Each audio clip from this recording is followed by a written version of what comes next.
So the latest that is happening right now is the invitation of Karimo to the inquest to come and tell the world what she knows, since it seems she has a lot of information, and the only time she puts it out is when she says, "Oh, I was triggered."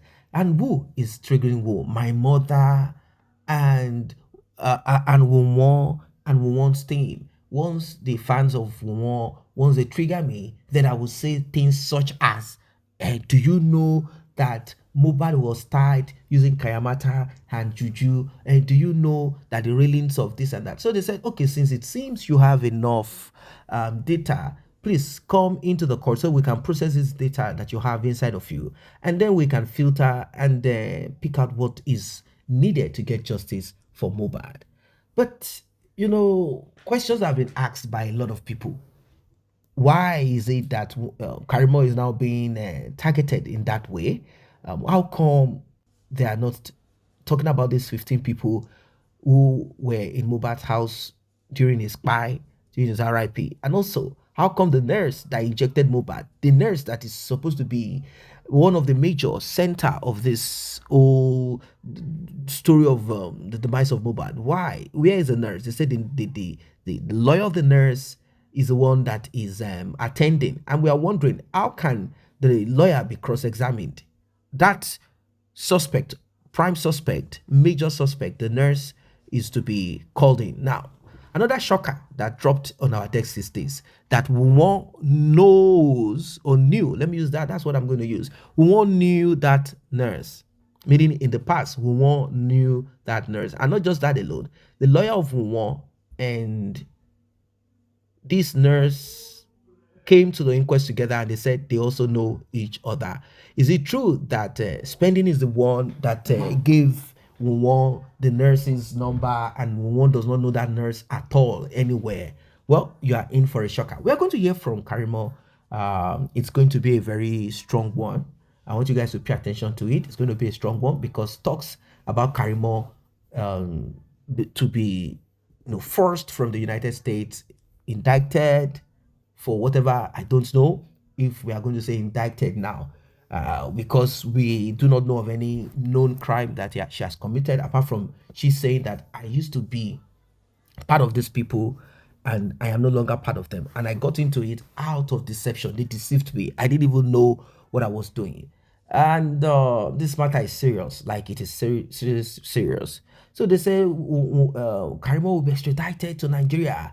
Karimo will be this, Karimo will be that. And Karimo said, okay, in that case, if this is what it's going to be, let me bring heaven and earth together. Meaning, I want to create a kind of reaction so that you guys will know that I am in this for real. Like, this is going to be like a serious one. I don't know what you guys think of this, because what you are going to listen to will blow your mind. Do not forget to like and share. Do not forget to tap on the subscribe button. Returning subscribers and those that have been here, I say very big thank you to you. And to those that have tapped on the thanks button, the one with the love icon, the last in the middle of it, may God bless you. May God replenish your pockets. Let's get right into it. Má jẹ́ kí judge mandate kọ́kọ́ wá gbé wa. Gbé ta ni wá? Ta ló fẹ́ gbé wá? Enough. And don't trigger me, please. I know my rights. Don't manipulate my rights. I know my rights. Okay? Are you done, Karimo? I'm not going to attack you. Never. You go further. I understand you. Don't disrupt this page. Do not disrupt this page. I'm asking, are you done? You have talked the other time. I kept quiet. I know where you're coming from. Where? Don't trigger me. Enough. I don't want your advice. I just said enough. You're not the only one. You came up the second time again. How dare you? What do you mean mandate? What do you mean mandate to bring me? If you calm down, I will explain better.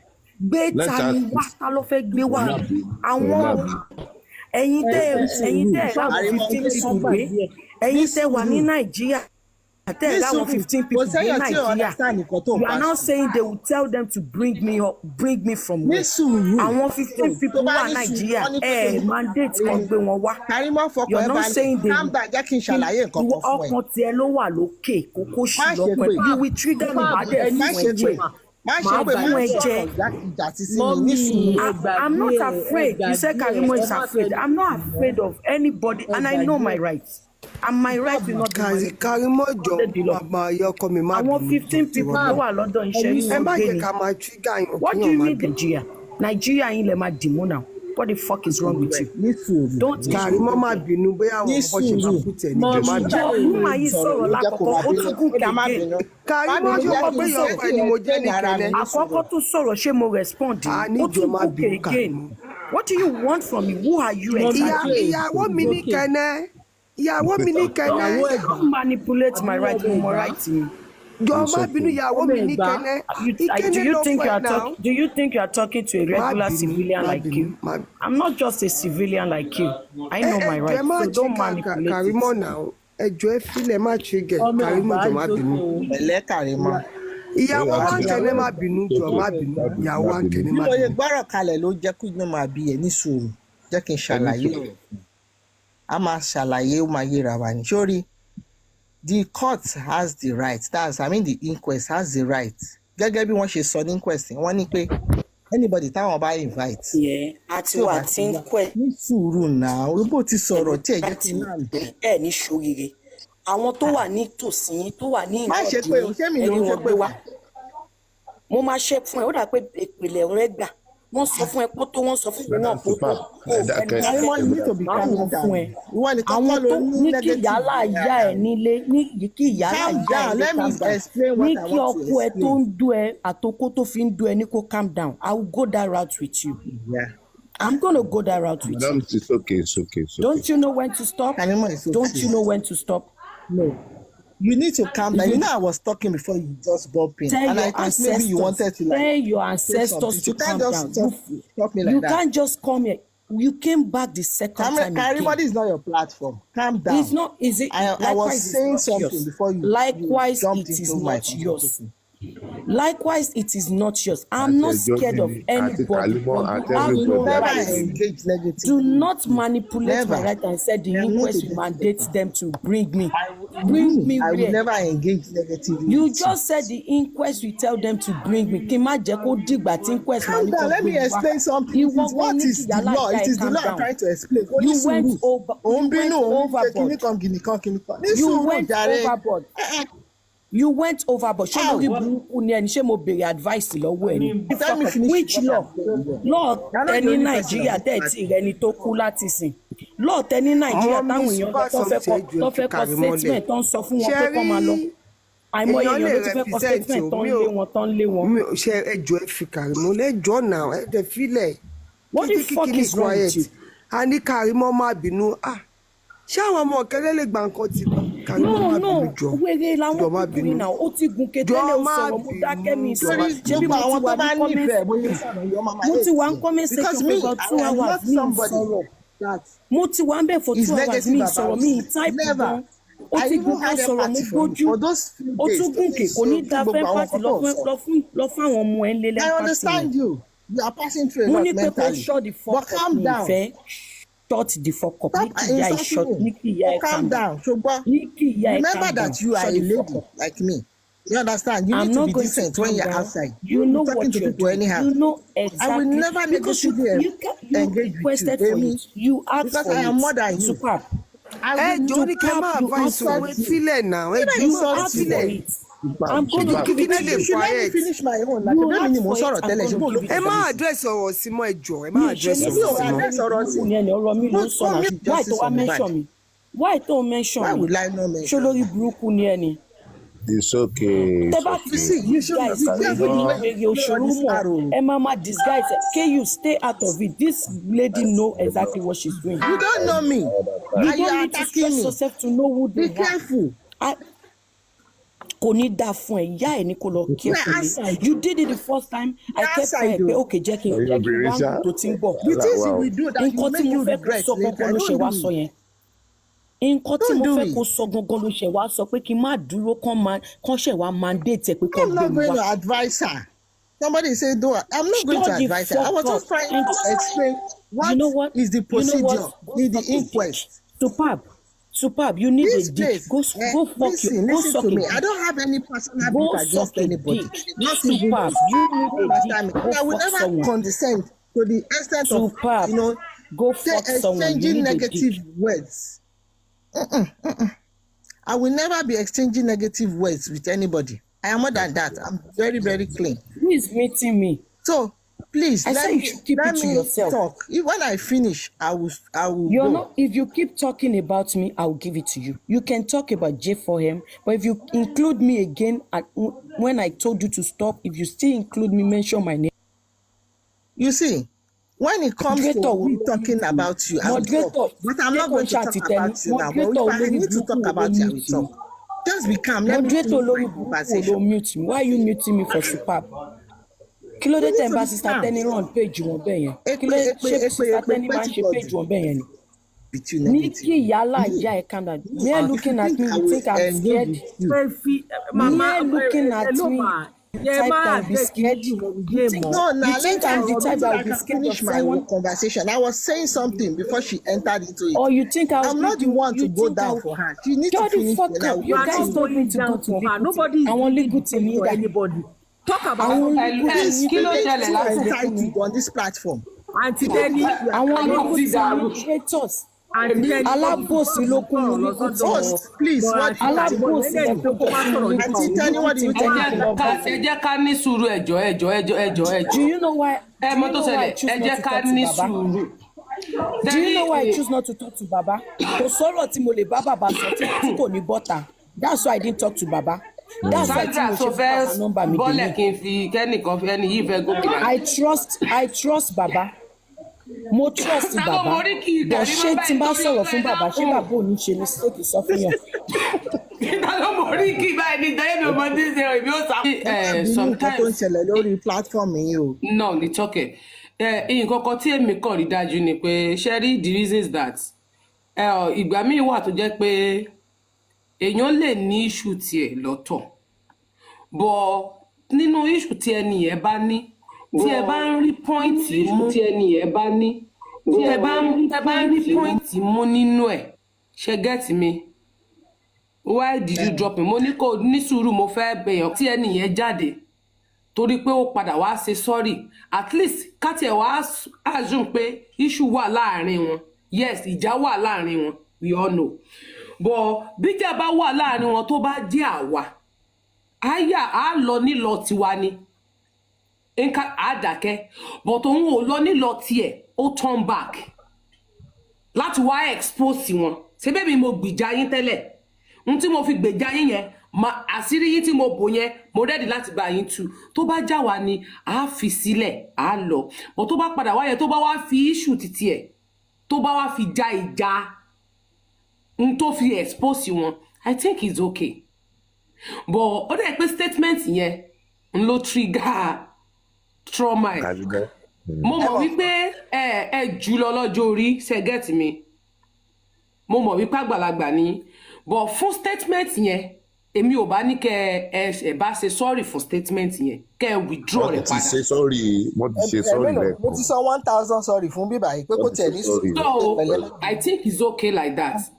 No, apart from that yìí ta ọkọ yẹn gangan èmi mọ̀ sẹ́wọ̀n pé ẹni kì í ṣe yẹn gangan n tó trigger anger ni pé kò jà fún justice ìjà tarẹ̀ ló wá jà n tó kanlẹ̀ kọ́kọ́ ti bá ìbínú tẹ̀ fi kọ́kọ́ ṣépè lábẹ́ kọ́mẹ́ǹtì kan nìyẹn àbí. ìyẹn mo ti wá explain níbà ṣèbí mo gùnkè tí wá explain. kò yẹ kó ẹni tó ti fi ìbínú mú yín sínú tẹ́lẹ̀tẹ́lẹ̀ tó ti ti èpè bọ́lẹ̀ tẹ wá advice a sọ fún pé ń tàn ní náà á fún yín jẹ. ọtọ ń pa sífù lọ́wọ́lọ́wọ́ báyìí. ẹjọ́ tìbí ẹ ti kọ́kọ́ dá yẹn tí ìyanjú yẹn ẹ wá advice ẹni tẹ́ ti pè láti justice tẹ́ ní lọ́lọ́pọ̀ ń pretend ni kò ní dá yín ló máa fún yín jẹ.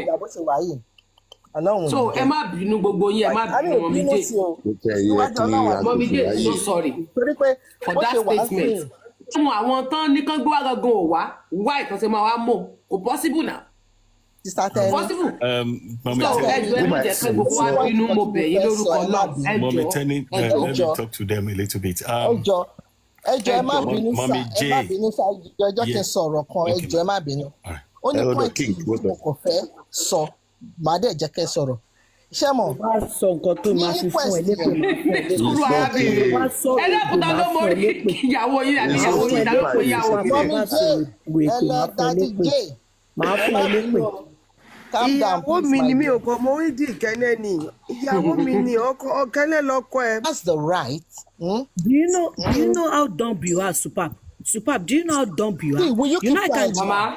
Wait, Shut up and let me talk. Let me tell you Super, let me tell you this. Shut up. Like you want to take kini ilo now. Superb, shut Mama. up. Do you know how dumb you are? Mo lè gba tó ṣẹlẹ̀.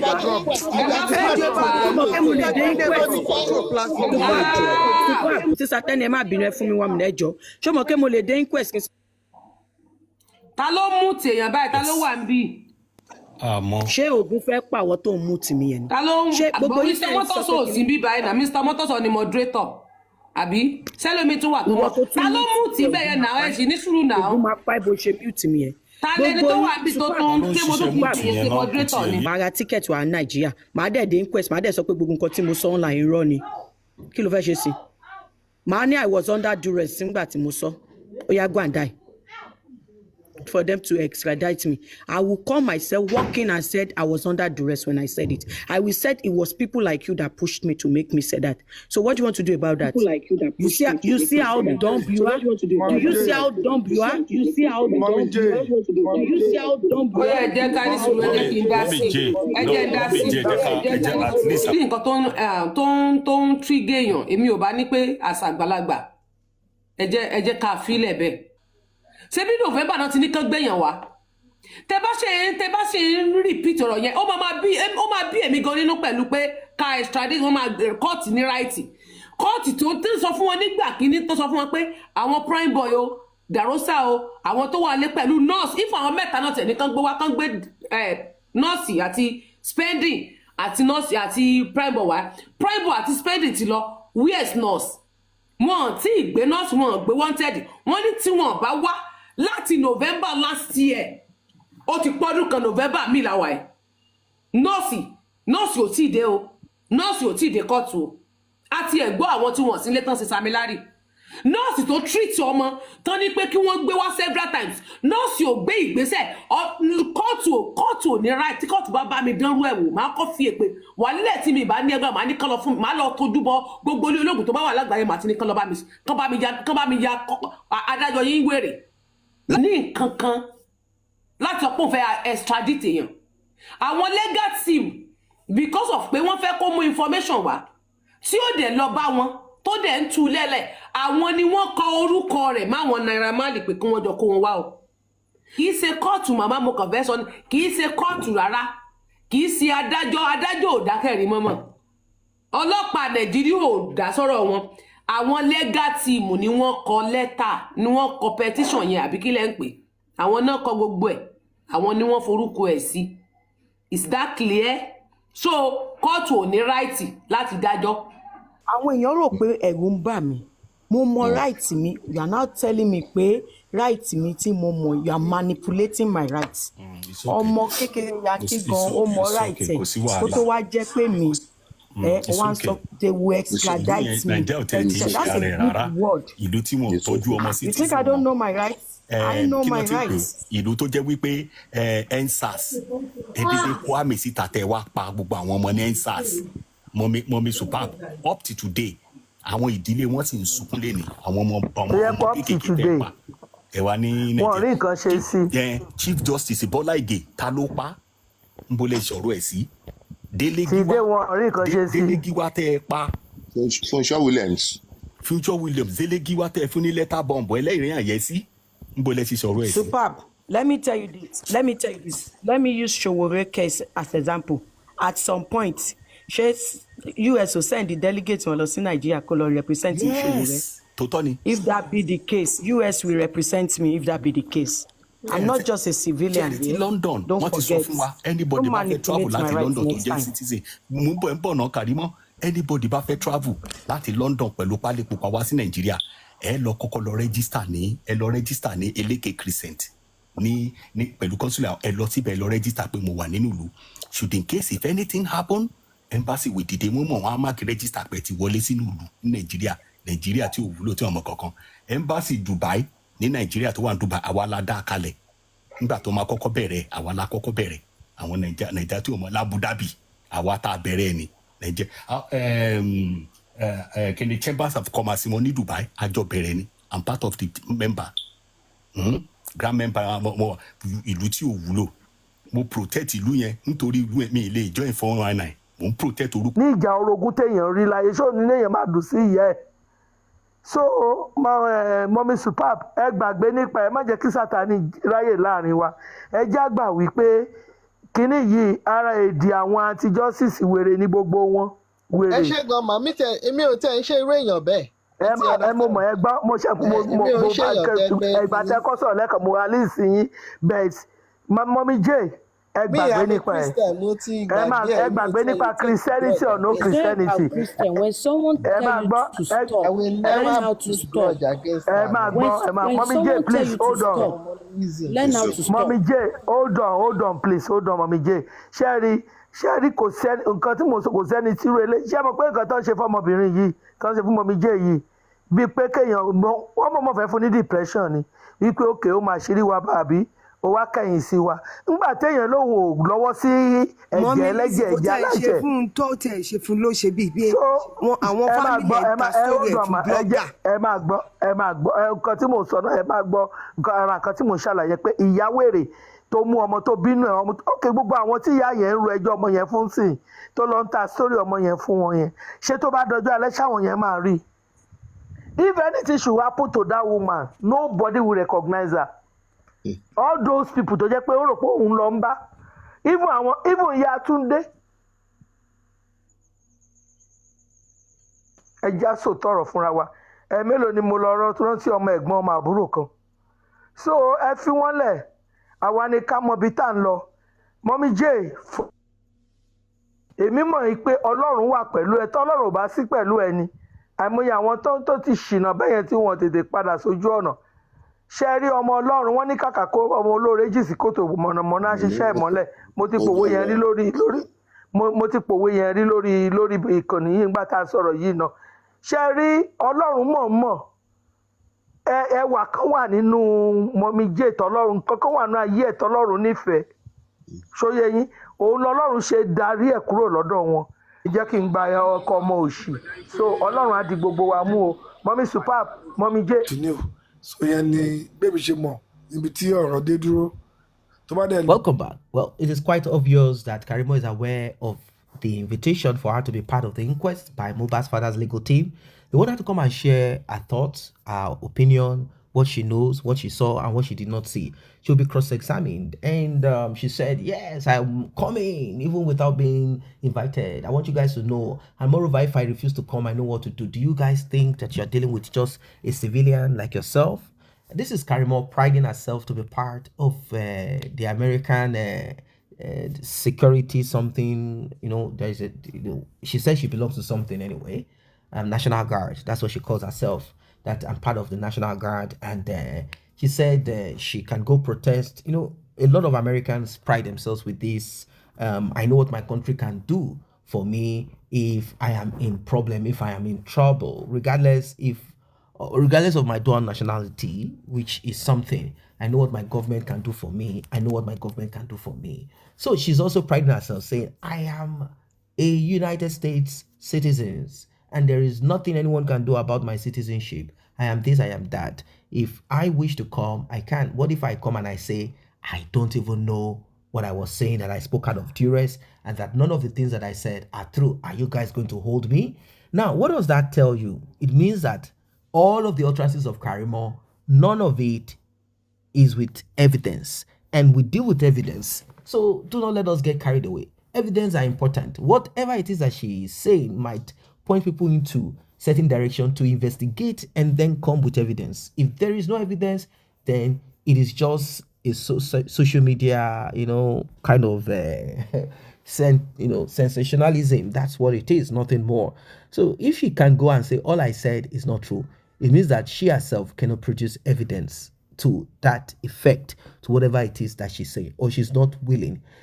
But I am kind of thinking she has some things with certain evidence, because there was a time, couple of, I think about 48 hours ago, she said her mobile phone was hacked and some things were taken off her phones. The opposition camp, Wunmi's team, they attacked her phone. That's what she said. She even said that her auntie in the US had hacked her phone when she was in Nigeria. Now, a lot of people talk about hacking at times. Sometimes their phones might be hacked, sometimes their phones might not be hacked.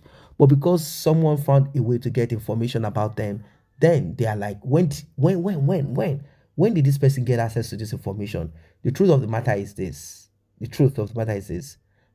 Karimo was with them back in those days, doing the doings, not until the meltdown when her emotion took over, when she realized that her mom was acting in a certain way, when she realized that her coming to Nigeria, they did not respect, they did not value her, they did not position her. She said, I am a United States citizen. I am the Oluri Omo. I am the head of the children in this family. I am the top and not the tail. You guys cannot belittle me. Who are you people? Do you know how much money I've given to you guys, helped you? Now, it seems all of a sudden, Wunmi is about to change that story. If Wunmi was able to steal harvest from where she did not sow, she would have been richer without any foreign citizenship. Imagine if Wunmi has close to, let's just put it in this dollar. Let's just put it in the currency of dollar. Let's say Wunmi has about $350,000 in her account. 24-year-old street girl from the trenches, family from the trenches. Well, you know what that means. Where is Karimo going to talk and speak and boast and beat her chest? Now, Karima has said a lot of things, like I said. She has said a lot of things, and you heard from what other people are saying too, saying, no, do not trigger, do not. Why are they pampering Karimo this way? Because they want Karimo to speak. They know that Karimo being against her sister is a weak link. That's it. Karimo is the one that created. The same way Mohbad's mother is also creating a weak link in the side of Mohbad's family. They are Mohbad's family. Imagine if Mohbad's father and Mohbad's mother are together on this. Imagine. Imagine. Imagine. Imagine if they were together. Imagine if they were together. One would never, ever, in any way, never have gotten any link whatsoever to anybody. It would have been herself with Shekpeteri. In fact, majority that supported Wunmi is because of Mohbad's mother's support. It gave them that confidence that if they push and press on this, they will win. So Karimo is being pampered this way, and moreover, the utterances of that woman saying that if Karimo does not respect what the court is saying, she can be extradited down to Nigeria, which is supposedly supposed to be possible. But she is also challenging them, saying, what about the 14 people? What about the nurse that has refused to come? What about this? How come the government has not done nothing about it? And you heard them citing examples of Bobrisky that was called by the House of Assembly, House of Rep, and he refused to come. Until today, they said nothing has happened. Well, nothing has happened officially to Bobrisky, but something happened to Bobrisky in an unofficial way, like how he was whisked off the airport, the airplane, bruised, and many other things that happened to him. These are part of their way of punishing him without making it a public spectacle. Something like that. So she said, no one can force me to come because I am not in that house. And I can say I said all of these things to spite my sister. If she wants to sue me for defamation of character, then let's go on with it. But we know that she cannot sue her sister for defamation of character. If she knows that her sister is retracting, it gives her more confidence. I'm talking of Wunmi now. So you all understand what we are saying. It's a terrible situation. It's a terrible situation. I mean, all of what Karimo has said, such as incest being the foundation, or let's say the product. Wunmi is a product of incest. And she says she's a product of one night stand. People are angry. How is this case of Mohbad being handled this way? Why not with more alacrity, efficiency, integrity? Why is it being handled this way? Look at the people that are into this thing. I mean, they are part of it. That's what I mean. They are into it. They are part of it. They are, in fact, they are the thing that we are talking about. 15 people in Mohbad's house till today. None of them, I mean, completely. And some of them that came to the inquest, they are all repeating stories. And the shock of it, according to Karimo, that do we know that what Wunmi wrote at the police, she said, I drove Wunmi to the police station where she wrote those things that the so-called Nigerian police read to you as press statement. They never did any investigation. It is a story that she told them that she said, I drove my sister twice to fulfill that story. And that's what the police read out to you guys. Nothing more, nothing less. The police did not do any investigation. When they came to that house, they just came to complete part of the story that my sister told them. Can you believe it? So it shows the influence of Mohbad's so-called mother-in-law in this. That's what it shows. It's not as if one is important.